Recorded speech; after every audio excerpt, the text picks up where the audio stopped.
My name's Edward, and I'm 73 years old. For most of my life, I thought of myself as strong, steady, and dependable. I wasn't the fastest man in the neighborhood, but I carried the groceries without a problem, climbed ladders to fix the roof, and never thought twice about chasing after my grandkids in the yard. Strength was never something I paid attention to. It was just there, like the air I breathed. But not long ago, I discovered how quickly life can humble you. It started with something so simple, so ordinary, that I brushed it off the first time. I was going up the stairs to our bedroom, the same staircase I'd climbed every day for decades. Halfway up, I felt my legs tremble.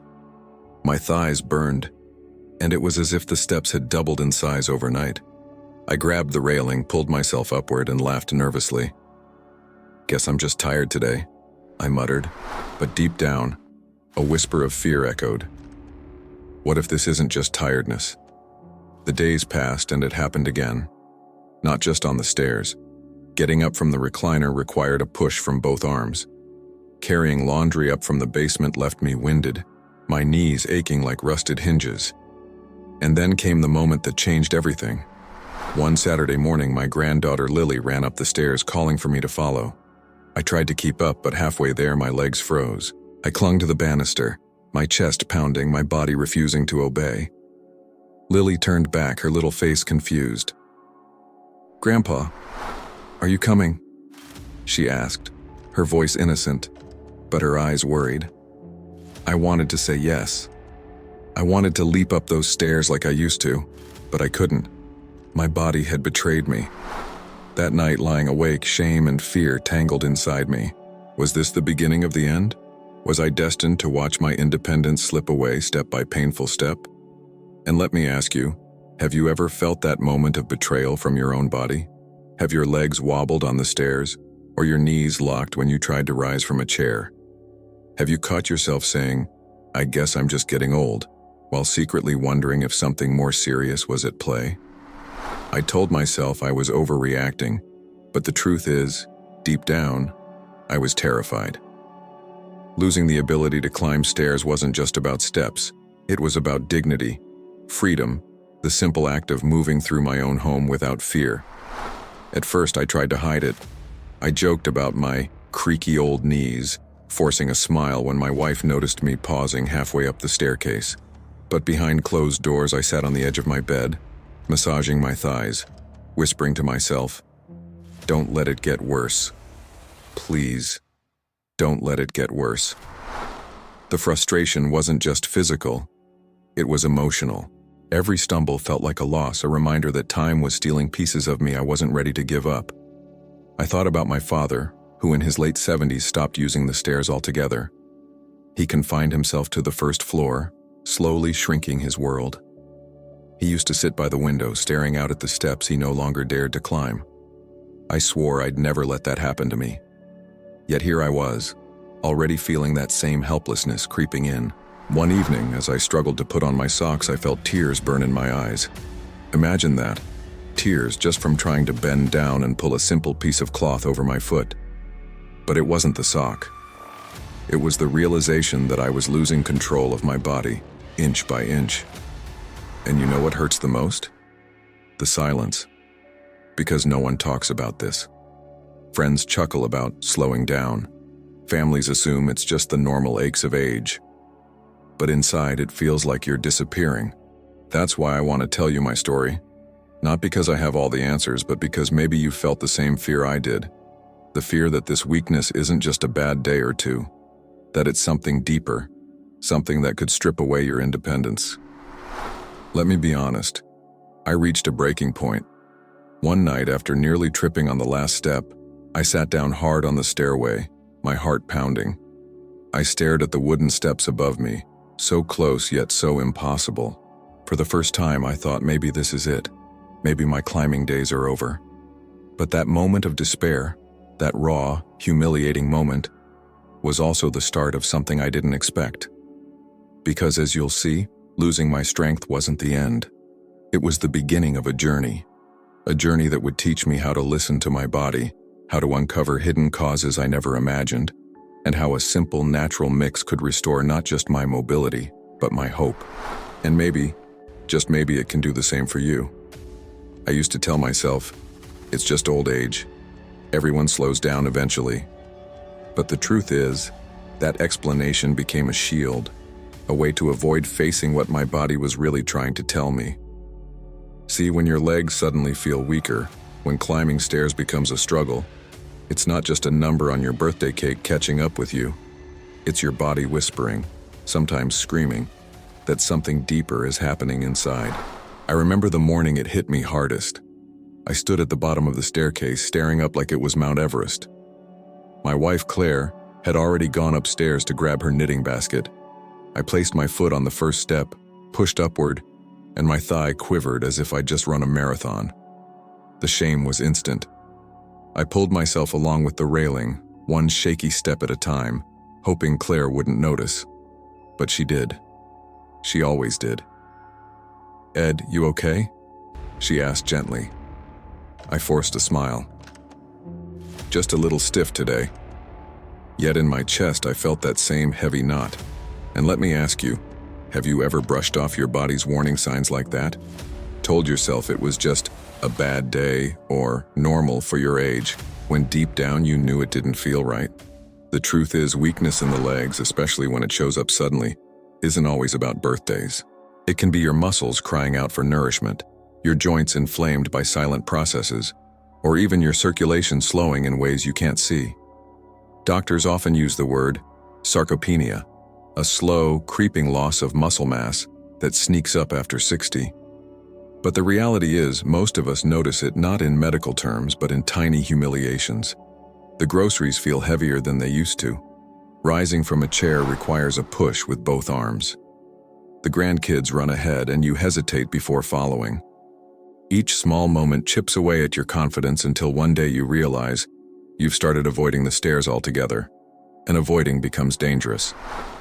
Because once you stop using your muscles, they weaken even faster. It's like a cruel trick. The more you rest, the more strength you lose. But here's the part no one tells you. Weakness isn't always inevitable. Sometimes it's your body waving a red flag, inflammation building silently, nutrients missing from your plate, habits you thought were harmless slowly draining your power. For me, the wake-up call was brutal. I nearly fell one afternoon carrying a basket of laundry up the stairs. My right leg buckled halfway, and for a split second, I saw myself tumbling down. I managed to grip the railing, heart pounding, sweat on my forehead, but that terror stayed with me. That night, lying in bed, I thought, what if I'd fallen? What if Lily had been standing there at the bottom? The thought of my granddaughter watching me collapse shook me to my core. And maybe you know that fear too. The fear of losing not just strength, but safety. The fear of becoming a burden to the people you love most. The truth is, leg weakness is often the first domino. It's your body's way of warning that your foundation, the muscles and joints that carry you every single day, is under attack. Ignore it, and the dominoes keep falling. Balance issues, joint pain, even memory and mood changes. But recognizing it? That's the first step toward taking back control. I didn't know it at the time, but that trembling on the stairs wasn't just fatigue. It was my body begging me to listen, to stop brushing it off as just age, to dig deeper and discover what was really going on. And that's exactly what I began to do. Because as I'd soon learn, there was something hidden, something silent, gnawing away at my strength. And until I faced it, no amount of pushing through would save me. For months, I thought my legs were just wearing out. That's what everyone told me. "Ed, it's normal at your age," neighbors would say. Even my old friend Jim laughed it off. "Welcome to the club, buddy." But deep down, I couldn't shake the feeling that something else was wrong. Muscles don't just quit overnight. And yet mine felt weaker, heavier, like wet sandbags strapped to my thighs. That's when I stumbled across a word that changed everything: inflammation. Now, I'd always thought inflammation was about swollen ankles or a twisted wrist. Something obvious, something you could see. But what I didn't know, and maybe you don't either, is that there's another kind. A hidden, silent inflammation that lives inside the body, slowly stealing your strength without a single outward sign. It doesn't shout. It whispers. Quietly draining energy, weakening muscles, stiffening joints.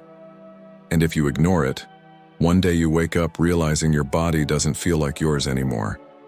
I remember reading an article from Harvard that explained it in plain words. Chronic inflammation is like a small fire that never goes out.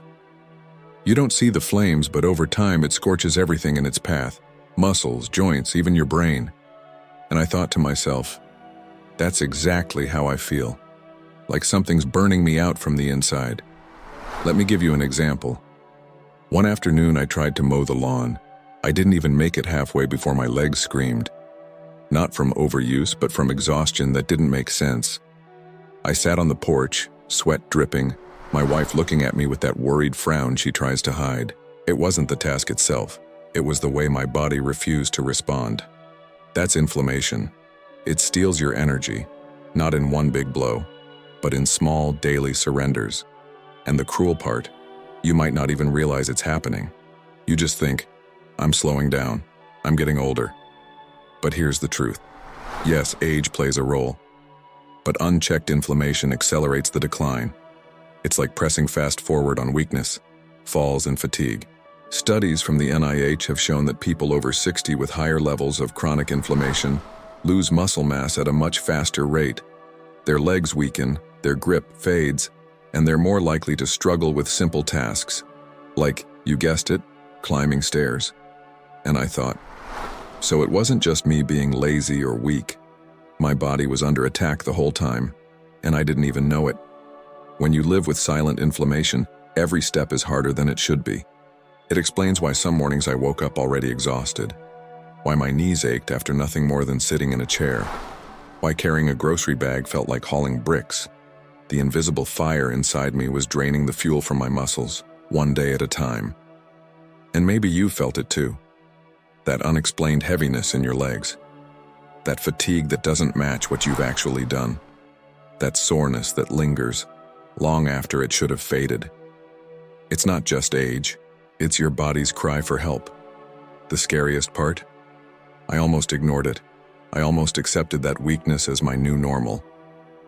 But something inside me, maybe stubbornness, maybe hope, refused to surrender. Because here's the thing about inflammation. Once you recognize it, you can fight it. Not with harsh drugs or impossible regimens, but with simple, natural choices that cool the fire instead of feeding it. And little did I know the first step in that battle would start in the place I least expected, my breakfast plate.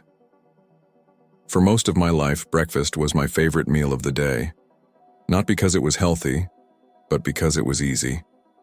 Coffee, toast with jam, sometimes a bowl of cereal, the kind with the smiling cartoon on the box. Quick, familiar, comforting. I thought I was doing just fine. After all, everyone says breakfast is the most important meal, right? But what no one told me was that the wrong breakfast could quietly sabotage the very muscles I depended on to stand, walk, and climb stairs. Let me take you back to one particular morning. I had my usual: 2 slices of white toast, a little butter, a smear of strawberry jam, and a steaming mug of coffee. Within an hour, I felt a surge of energy. Then, just as quickly, the crash. My legs felt heavy, my mind foggy. And when I tried to carry a basket of laundry upstairs, I nearly stumbled again. That was the morning I realized what I thought was fuel was actually draining me. The problem wasn't just the toast or the jam, it was the sugar rush. Simple carbs that burned fast, leaving my muscles starved for lasting energy. I was feeding myself like a kid running out the door to school, not like a 73-year-old man trying to preserve every ounce of strength. And let me ask you, what's your breakfast like? Is it a bowl of cereal? A bagel? Maybe a quick pastry with coffee? It feels harmless, doesn't it? But here's the thing. Over time, those choices chip away at muscle strength. They spike your blood sugar, feed inflammation, and leave your body without the protein and nutrients it desperately needs to rebuild and protect your muscles. I didn't know it then, but research from places like Stanford and the Mayo Clinic shows that diets heavy in refined carbs and sugars accelerate muscle loss after 60. The muscles literally don't get the building blocks they need. Instead, The body burns through them for energy, leaving you weaker step by step. Looking back, it made sense. That constant mid-morning fatigue, that shaky feeling in my thighs, that sluggishness that no nap could fix. My breakfast was setting me up for failure before the day even began. And the worst part? I thought I was doing okay. At least I'm eating something, I told myself.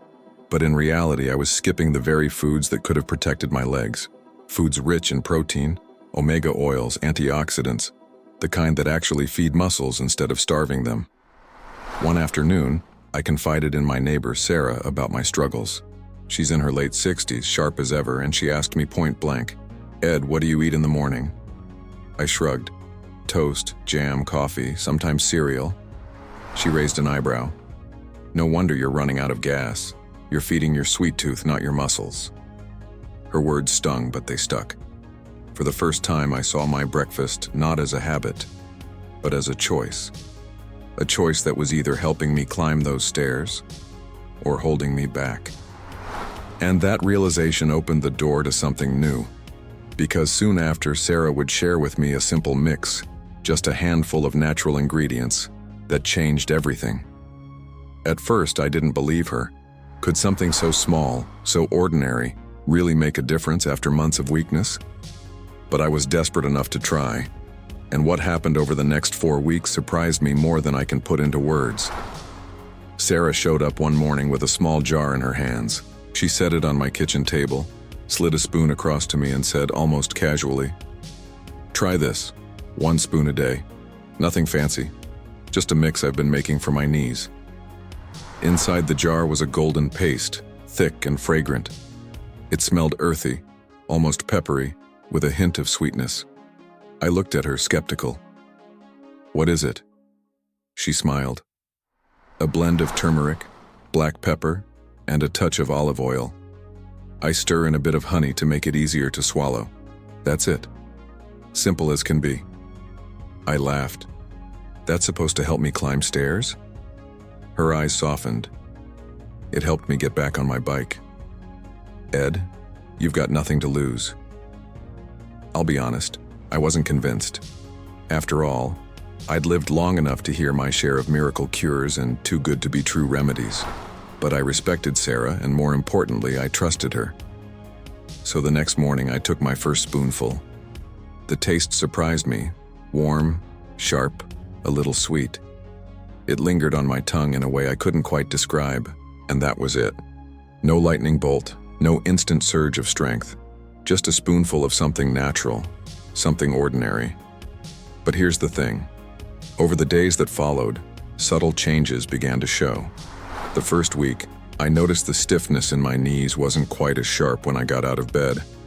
I could stand a little straighter, move with a little less hesitation. Claire noticed too. "You're not groaning as much in the morning," she teased, her eyes glinting with hope. By the second week, something else happened.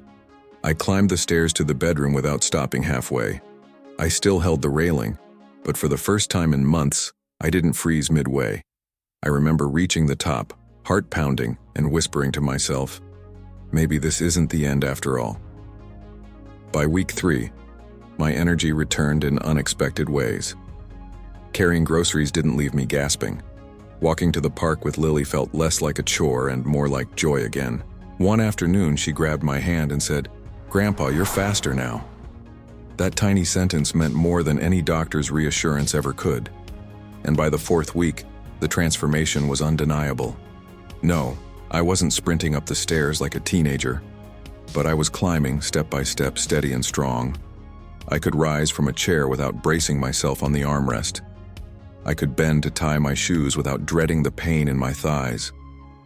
It felt like someone had handed me back a piece of my life. Of course, I was curious. What was it about this simple mix that made such a difference? Sarah explained it in plain words. Turmeric is packed with compounds that calm inflammation. Olive oil helps carry those compounds into the body, and black pepper boosts their effect. Honey added a touch of sweetness, but also its own natural healing benefits. It wasn't magic. It was nature working slowly, steadily, the way it's always meant to. And that's what made it so powerful, because it didn't feel like a trick or a quick fix. It felt like giving my body the support it had been begging for all along. Every morning after that, I made it part of my routine. 1 spoonful, stirred into warm water or yogurt, sometimes spread on toast instead of jam. A tiny act, but one that grew into something bigger than I imagined. And maybe that's the lesson I want to share with you. Sometimes the smallest, simplest changes open the biggest doors. 4 weeks, 1 spoon a day, and I was no longer the man stuck halfway on the staircase. I was moving forward again. 1 step, 1 choice, 1 spoon at a time. When my legs grew weaker, I thought the loss was only physical. I worried about stairs, about carrying laundry, about stumbling in front of my grandkids. But what I didn't realize was that weak muscles steal more than mobility. They steal parts of your mind and spirit too. It started with small things. I felt more irritable. The smallest frustration set me off. When Claire asked me to fix the back door, I snapped at her. Later, I sat in my chair, ashamed of my temper. Why was I so on edge? Why did I feel so unlike myself? Then came the fog. I'd forget names mid-conversation, misplace my glasses 3 times in an hour. One morning, I drove to the pharmacy, only to realize halfway there I couldn't remember what I was supposed to pick up. At first, I panicked. Was this the beginning of memory loss? Was weakness in my legs just the surface of something far more terrifying? That's when I began to learn about the deep connection between muscle health and brain health. See, muscles aren't just for lifting and moving. They're living, active tissue that communicate with the rest of your body. When muscles contract, they release compounds. Scientists call them myokines, that travel through the bloodstream and nourish the brain. These little messengers protect memory, lift mood, and even guard against diseases that attack the mind.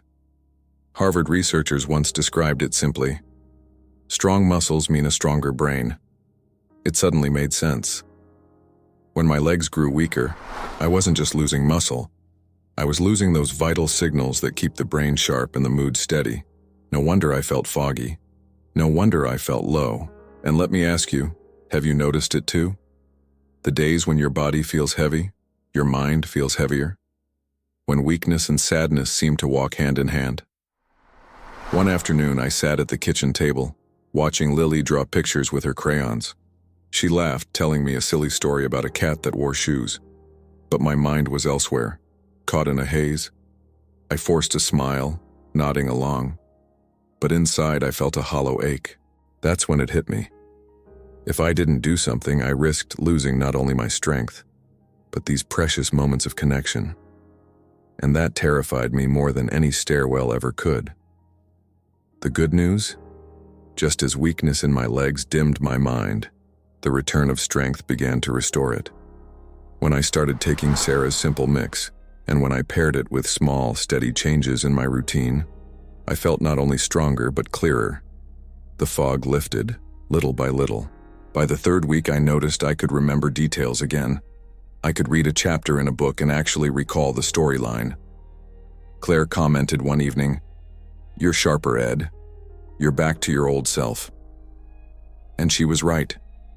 The irritability faded. I laughed more. I paid attention.